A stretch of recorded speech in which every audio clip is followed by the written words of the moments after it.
الحمدللہ رب العالمین والصلاة والسلام علی رسولہ الکریم وعلی آلہ وصحبہ اجمعین. اعوذ باللہ السمیع العلیم من الشیطان الرجیم.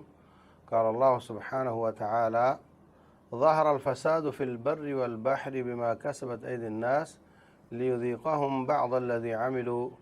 اللہ تبارک و تعالی فرماتے ہیں کہ خشکی اور تری میں فساد آ گیا ہے لوگوں کے ہاتھوں کی کمائی کی وجہ سے، تاکہ اللہ ان کو سارے گناہ نہیں کچھ گناہوں کی سزا دے دے.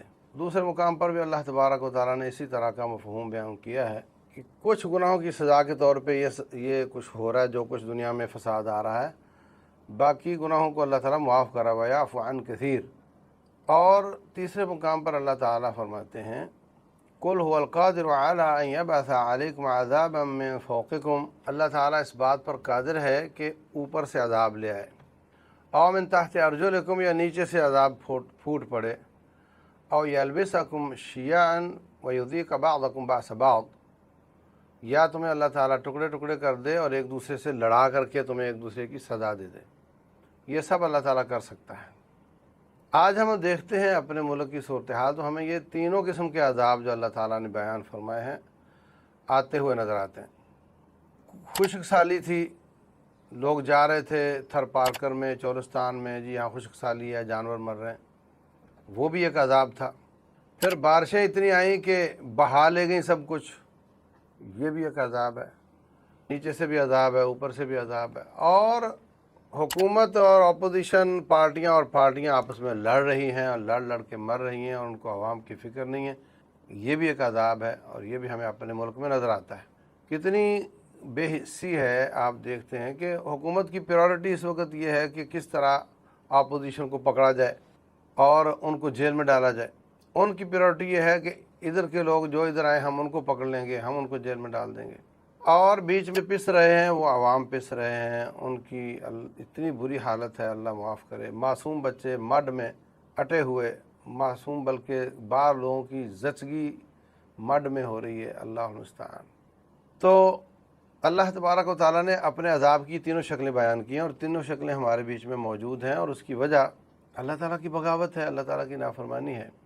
یاد رکھیں، اگر مصیبت کے بعد انسان جس پہ آئے وہ صبر کرے، اور جس پر نہیں آئی وہ ان کا تعاون کر کے شکر کرے، تو وہ دونوں ہی اللہ تعالیٰ کے زیادہ قریب ہو جاتے ہیں. تو وہ آزمائش ہوتی ہے، اس کو اصطلاحاً عذاب نہیں کہا جا سکتا، لغتاً عذاب اس کو بھی کہہ سکتے ہیں. جیسے اللہ فرماتے ہیں وَلَنُذِيقَنَّهُم مِّنَ الْعَذَابِ الْأَدْنَىٰ دُونَ الْعَذَابِ الْأَكْبَرِ لَعَلَّهُمْ يَرْجِعُونَ.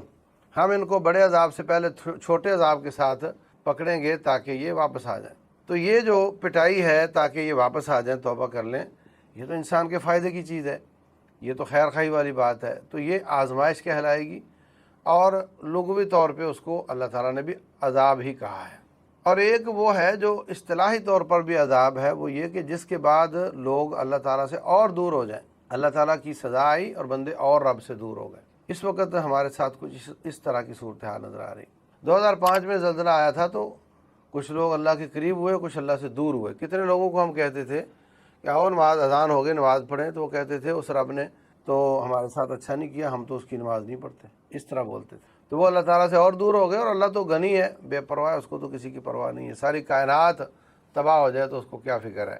ان یشاء یذھبکم، اللہ چاہے تو تم سب کو لے جائے، ویأتی بآخرین، اگلے لمحے میں اور کائنات کو بسا دے. وکان اللہ علی ذلک قدیرا، اللہ اس بات پر قادر ہے. واللہ علی کل شیء قدیر. میں کئی بار سوچتا ہوں کہ اگر بڑے شہروں میں عذاب آئے، اور یہ جو تھر پارکر اور یہ چولستان وغیرہ، یہاں یہ لوگ تو وہاں ان کے تعاون کے لیے نہیں پہنچ سکتے.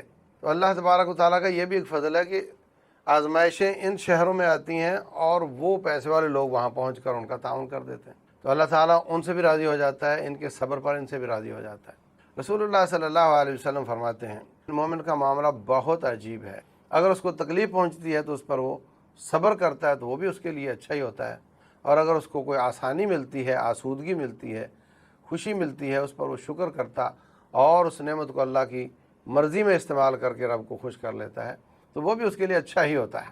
لیکن یہاں پر ایمان بھی کمزور ہو چکے ہیں، اور آزمائشیں بھی رب سے دور کرنے کا سبب بن رہی ہیں، اور یہ عذاب ہی کی کیفیت ہے. اللہ محفوظ رکھے. دنیا اللہ کی طرف رجوع نہیں کر رہی۔ حقیقت یہ ہے کہ جس پہ عذاب آیا وہ کوئی زیادہ گناہ گار نہیں تھا، دوسرے بھی گناہ گار ہیں، اللہ تبارک و تعالیٰ ان کو دو چار کر کے آزما لیتا ہے اور ان کو دکھا کر کہ ان کا تعاون کرو اور خود اللہ تعالیٰ سے توبہ کرو تاکہ اس طرح کی تکلیف تمہیں نہ آ جائے۔ معاشرے میں کچھ لوگ بہرے گونگے ہوتے ہیں، کچھ نابینے ہوتے ہیں، تو اللہ تبارک و تعالیٰ ان کو یہ نعمت چھین کر آزما لیتا ہے اور ہم سب کو ان کو دکھا کر آزماتا ہے کہ تم ان کو دیکھو اور اللہ تعالیٰ کا شکر ادا کرو۔ یہ اللہ تعالیٰ کا سسٹم ہے آزمانے کا، امتحان کا۔ تو سچی بات یہ ہے کہ ہمیں ان حالات میں حکمرانوں کو بھی ہوش کے ناخن لینے چاہیے، اجتماعی توبہ کرنی چاہیے، اور یہی رب الجلال کا مقصود ہوتا ہے، لعلہم یرجعون، تاکہ میرے بندے واپس آ جائیں۔ واللہ اعلم وصلی اللہ وسلم وبارک علی نبینا محمد۔